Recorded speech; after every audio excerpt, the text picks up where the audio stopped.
What about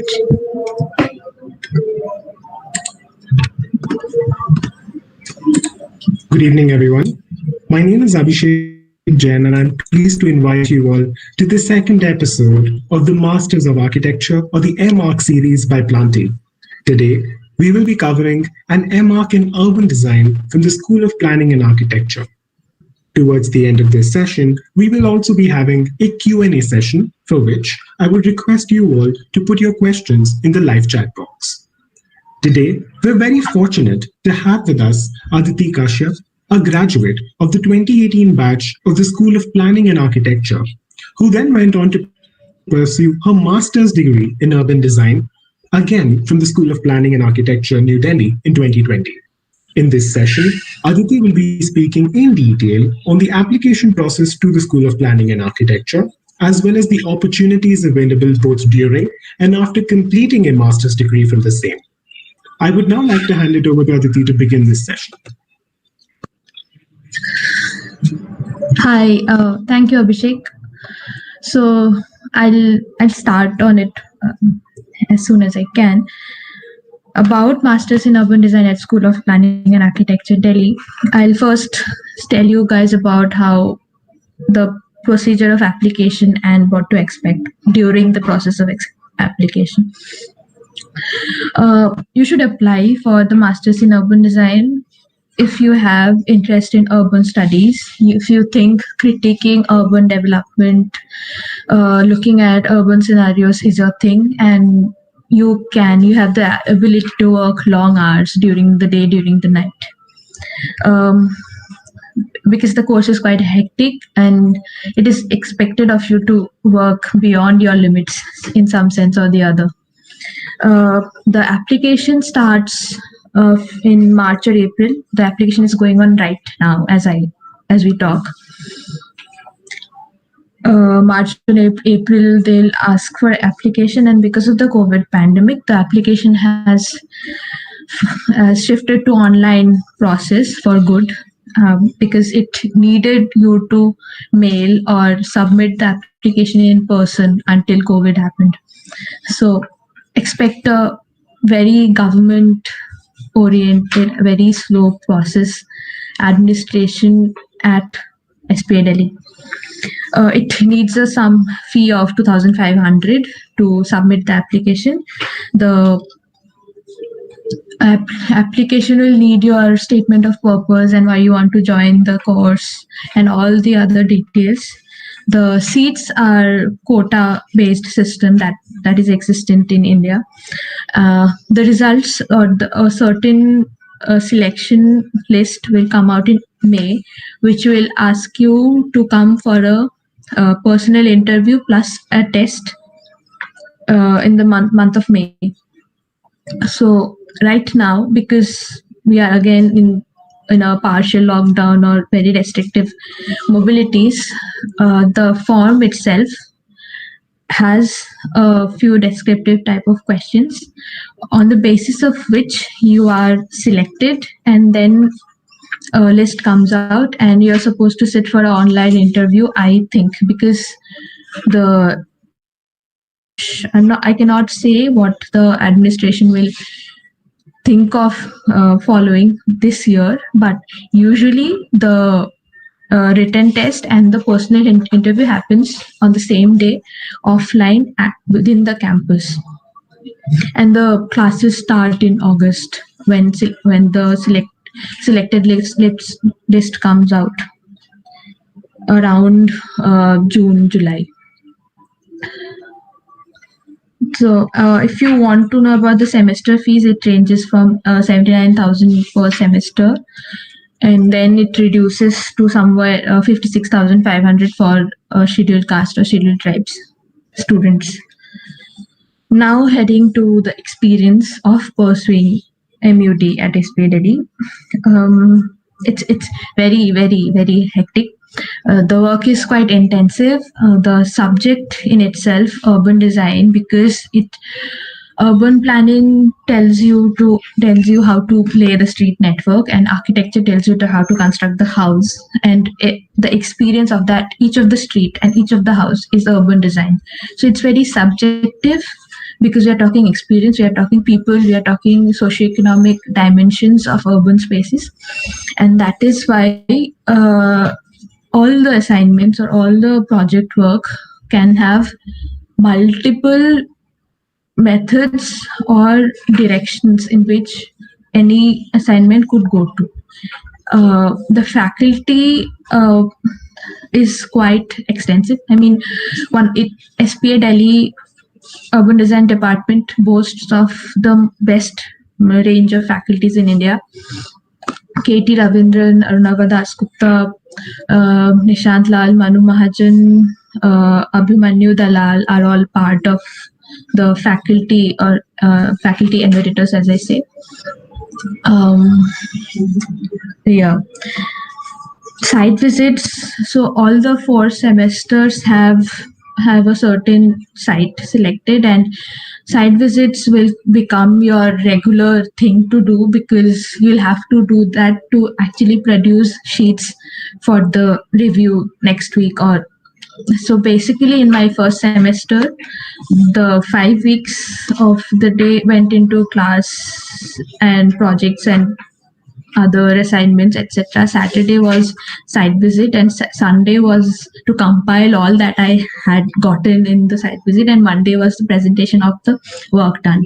And then Thursday again, some sort, we used to squeeze in site visits in Tuesday, Wednesday, or sometime, and so that we could present something on Thursday. So uh, classwork, homework, site work are 3 at the triangle that you will be navigating throughout the 4 semesters. And as I said, the subject is very subjective. So all your scores will depend on how you show your work and not just how you process your work in your mind. I mean, you could have a score 10 work in your head, but just because it's not on the sheet, you could be marked very less because the faculty needs to see it to actually culminate that the student is really working. And there's a lot of stress on how well you can present it graphically, or how well you can critique the thing that you're doing, or how much new theories or new ideas are you bringing to the plate to actually think beyond what has been taught to you. The semester mark sheets come a semester late, and throughout the semester you do not know how much are you scoring assignment by assignment, project by project. So that's a disadvantage, I think, because you keep on working and you do not know how much you're scoring until one day during the second semester your mark sheet comes and you know that, okay, I did like this in certain CGPA scores in my first semester. There are foreign exchange programs at SPA Delhi with Cardiff University, Birkbeck College, London, NTNU, Norway, and University of Heidelberg, Germany. So the association with Cardiff University is 2 semesters for each batch. First semester, the people come to Delhi to study with us, and they integrate with the project that the batch is doing. And then the second semester, which is a city study studio, both the Cardiff batch and the SPD batch studies one city selected. Like I studied, my class studied the city of Mangalore. The next batch studied the city of Kochi. And similarly, the Cardiff batch studied both the cities alongside, and both the work gets exhibited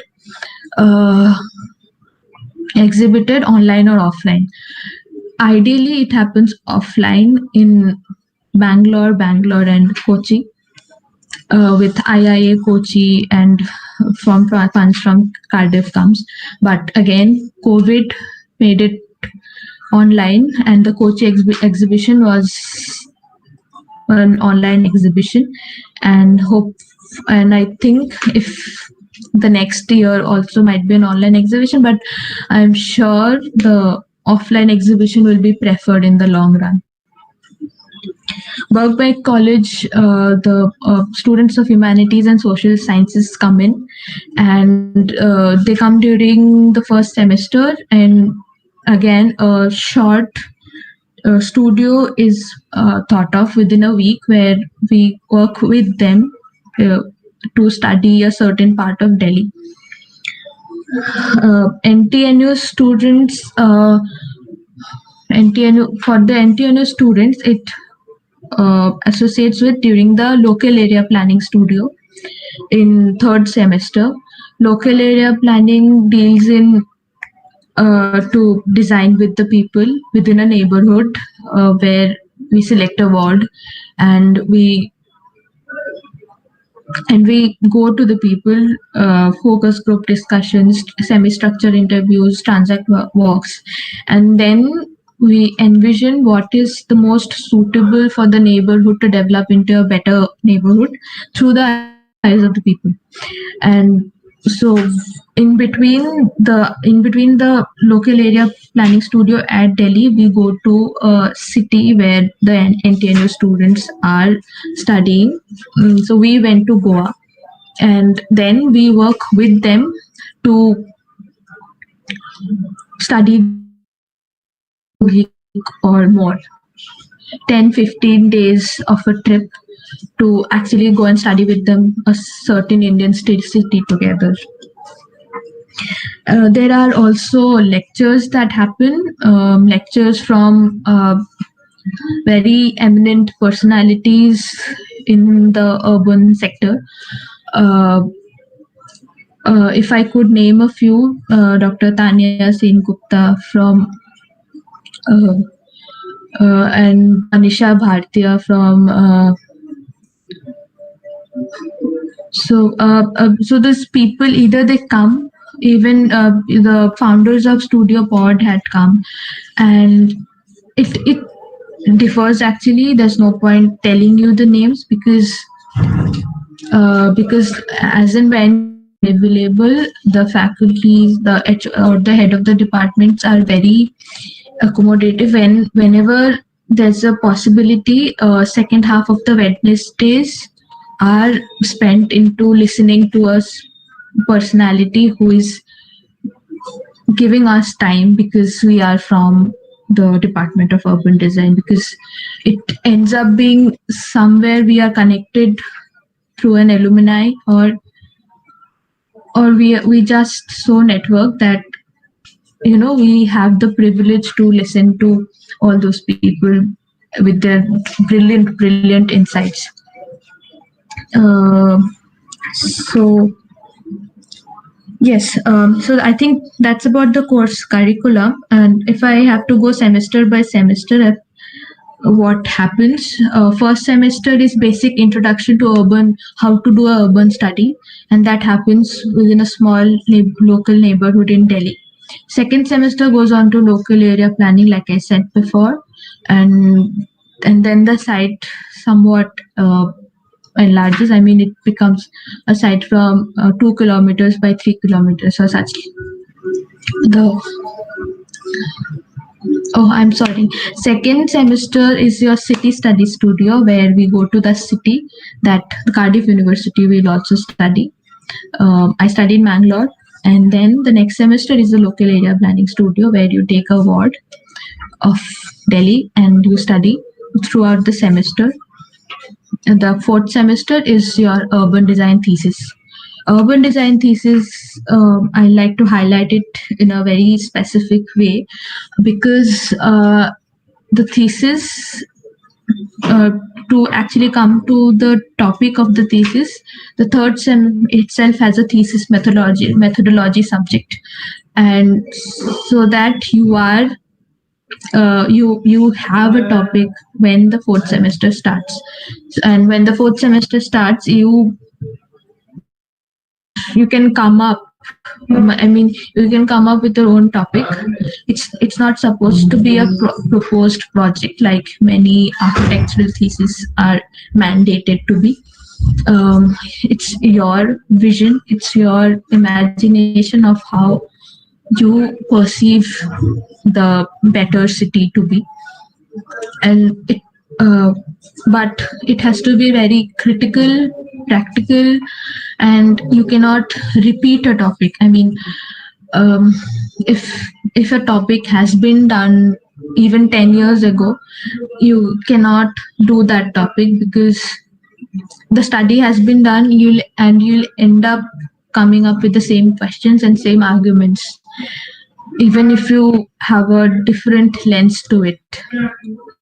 So that's the window that you have, and otherwise you can you can experiment with gender, you can experiment with space, you can experiment with material. If you can even bring in very new theories into the practice, the theories that haven't been done in India, that haven't been implemented in India, but you can show if you have enough case studies that Germany is doing or UK is doing, and then you're like, no, in the Indian urbanism may also imbibe those principles into it to actually urbanize better. Uh, and if the thesis, so and that is how the thesis will frame your thought at the end of it. So the 3 semesters are full-fledged group work, but the thesis is an individual project,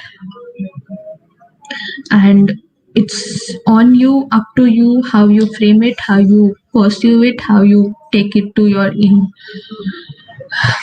All the semesters are hectic. You'll end up uh,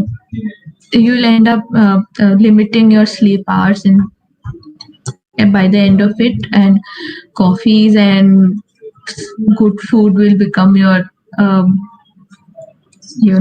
thing to actually go on.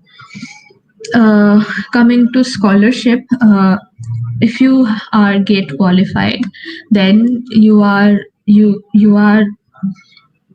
get a scholarship of 12,400 a month, and in return of that you're supposed to do certain as called gate work, which ranges from graphic design, research assistance work, compilation of the studios, or any publication that the departments thinks should be done. So you are divided into groups, and then the head of the department or somebody else allots you work which you are supposed to complete by a certain deadline so that you get your gate scholarship. Gate scholarship is quite abrupt because it's work based. So if you do not do the work, you do not get the money regularly. But at the end of the day, you get the whole sum of money in any way or the other, even if you don't do any work through the year to the 2 years of your study, you will eventually get the scholarship. It's just that during the course, it's very abrupt. I mean, it's solely manipulated by the head of the department.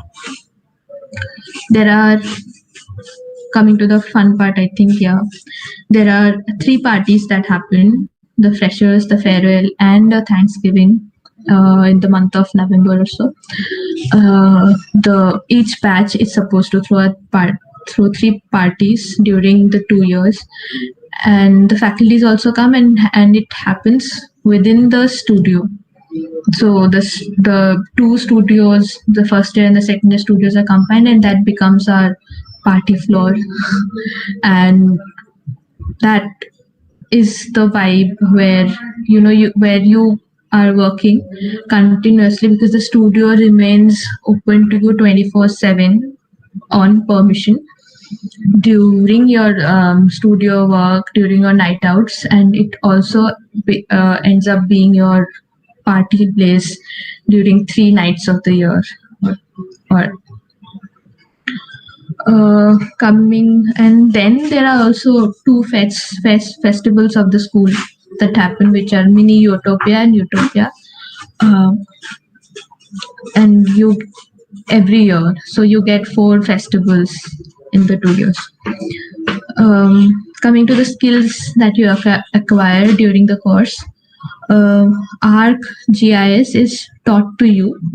It is a subject in your first semester, because GIS mapping is necessary in the leading semesters, so on. AutoCAD, Photoshop, SketchUp, Rhino, InDesign, Autodesk, Flowdesk used frequently, and you end up and you move from architectural renders to very tiny mappings and human scale interventions and human scale visualizations. So the product that you produce on those softwares are very different from what you ultimately do in your architecture course, because that is very building based and building use. And but here we are talking of the streets, the edges, the nodes, the traffic, the people, the socioeconomic status, the socio-cultural element, the ecology, the urban laws, and everything, and all of that is supposed to be presented in a very graphical manner. 3D three-dimensional visualizations are encouraged. Sketching is very encouraged. Certain graphical training hence happens as you push yourself to actually do that, so that you can present your work better. The most big win, I think, is your ability to do research and analysis, because you will be made to read a lot, to critique a lot. I mean, so there are subjects called reading the city or design anthropology, and they will make you read very good authors and writers who have done seminal work on various subjects, and you are supposed to not only read and summarize, but also add your own lens to actually take forward the discussion. So that will be it for the 2 years of the study. Now talking what lies beyond the study in form of opportunities. Um, like I said, because urban design is a very subjective course, and currently the Indian job diaspora certainly is very limited with respect to urban design jobs, uh, because uh, because you either have planners to plan and then architects to actually do something within the boundary walls, but it's somewhat I think gaining momentum because of certain projects or certain sensibilities that have grown in the recent years, with questions of urban livability, with questions of all the negative edges or crime ridden areas that form in urban areas very readily, or the urban housing issues. So I think it's still gaining momentum, but it's not enough. And there are firms in India like Studio Pod, HKS, INI Design Studio, ACOM, Prasanna Desai, and and a few more other. I mean, there are I think double or triple than what I just named. But the point is, experience is very necessary uh, to actually contribute to a urban design project. Um, so it ends up being, after your course, after a urban design degree from SPA Delhi, you surely have an edge over other urban design graduates of India. But then, because the opportunities are limited, and architecture or B.Arch, M.Arch is certainly a low, uh, it's financially a uh, lower gap. I mean, lower level. I mean, the salaries are quite lower as compared to other IT professions or any engineering based professions. So you end up being not satisfied in some sense. But if you actually like the subject, then you find your way through. I mean, academics is a short way if you have a master's degree in urban design, because all the architecture schools are, I think, if there's one urban design college, there are 10 architecture colleges as compared to that. And urban design masters is preferred when you apply for a B.Arch you apply for a professor for a B.Arch course.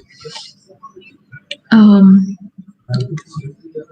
and then you can always write.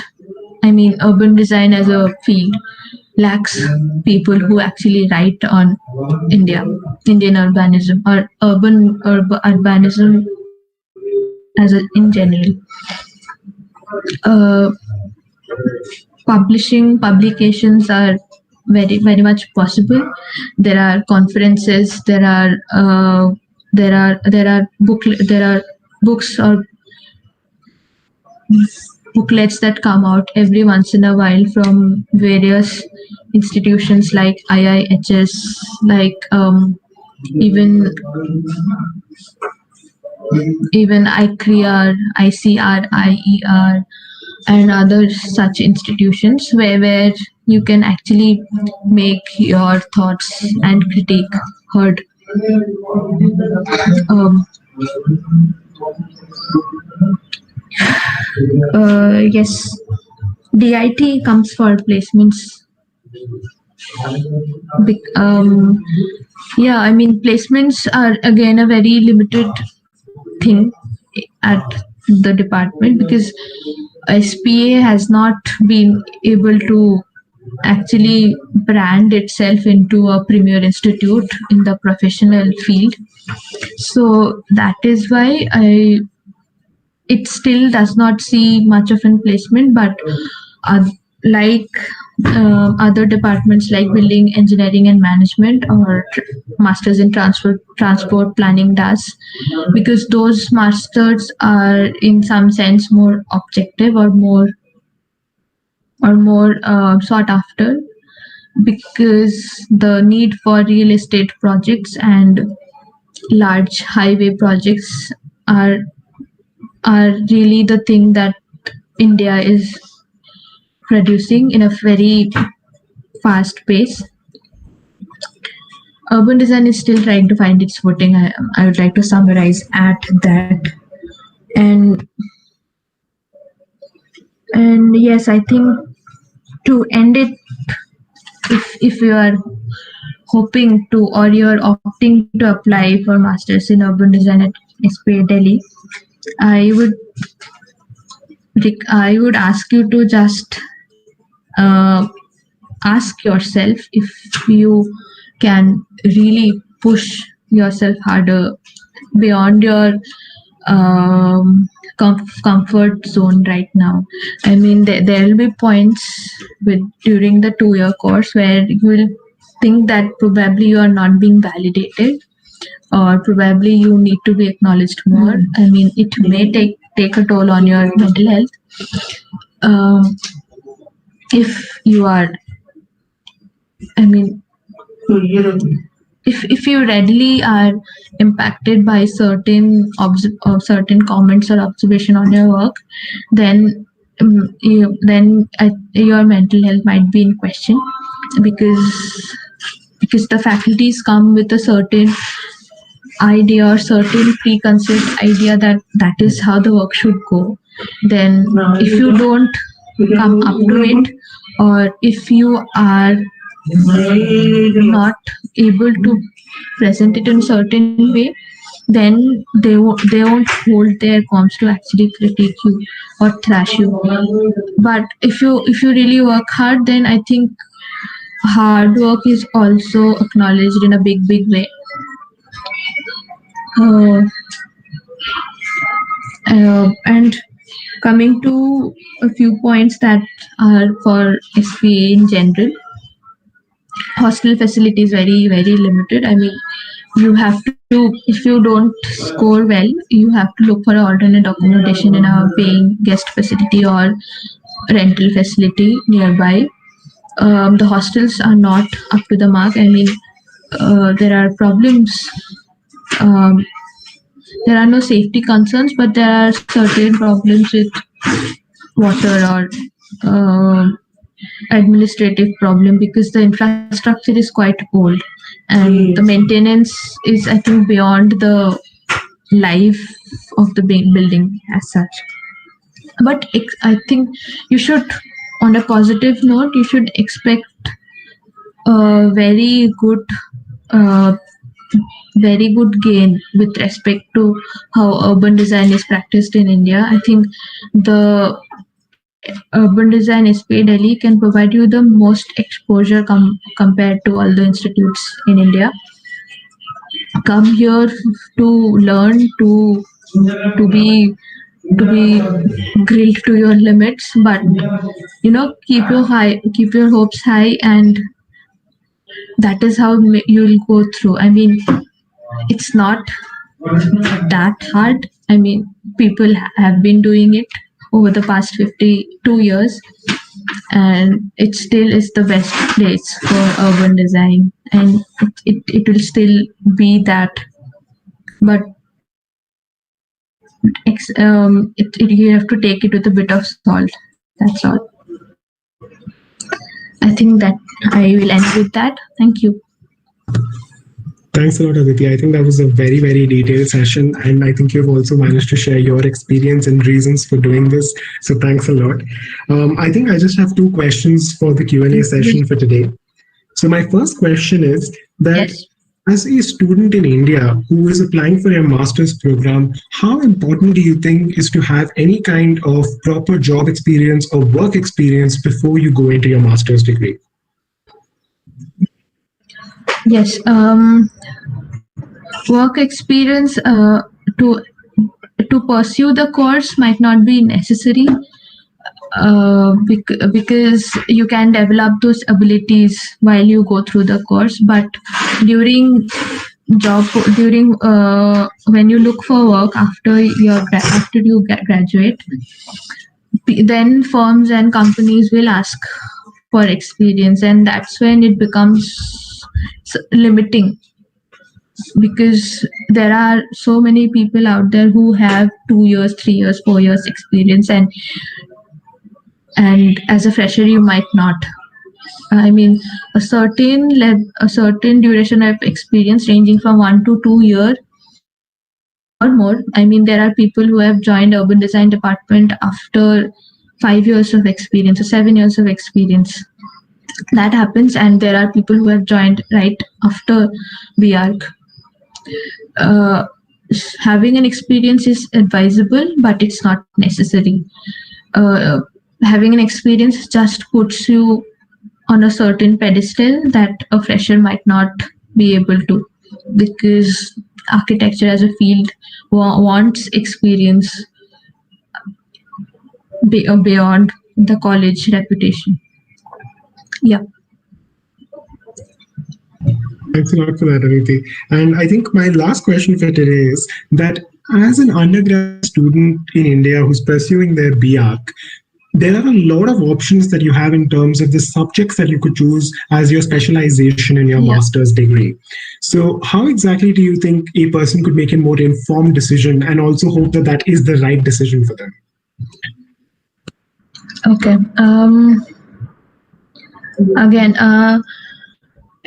I think choosing your specialization wholly depends on you. I mean, throughout your 5 years of undergrad degree, across the various subjects, I think look within yourself at what aspect of a project you like the most. I mean, if you take your architectural thesis, I mean, if you like the site edge more, or the site activity more, or something larger than the building more, something that is beyond that one building, then I think urban design, urban planning, transport planning, landscape architecture, all those could be your thing. Then there are people who like how the table is, how the table could be developed into something else as a flexible table, or some very fine new interior design things.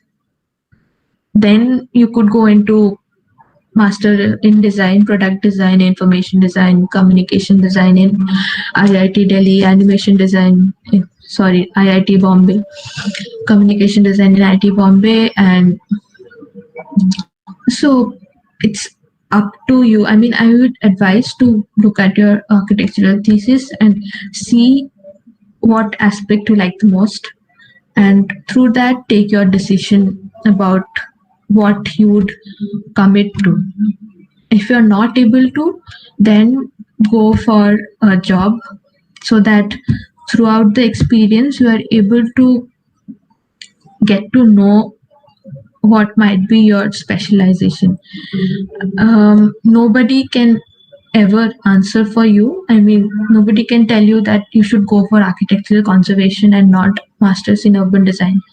You will have to choose it, and if you are not able to choose it right after undergrad, then take your time, work for one or two, and I'm sure any student will know it in a certain period of time. And there's there's nobody say telling you ki, you should do your master degree within a certain age. You can do it anytime, any point of time. Even people do double masters, even after PhD people can do masters. There's nobody stopping you, so don't rush, and just think it through, look within yourself. Yeah. Thanks a lot, Aditi. I think with that, I come to the end of the Q&A session. So thanks a lot for that. That was a wonderful session. I would just like to take this opportunity to thank you on behalf of Team Plant for taking out the time for this session. Thank you for inviting me.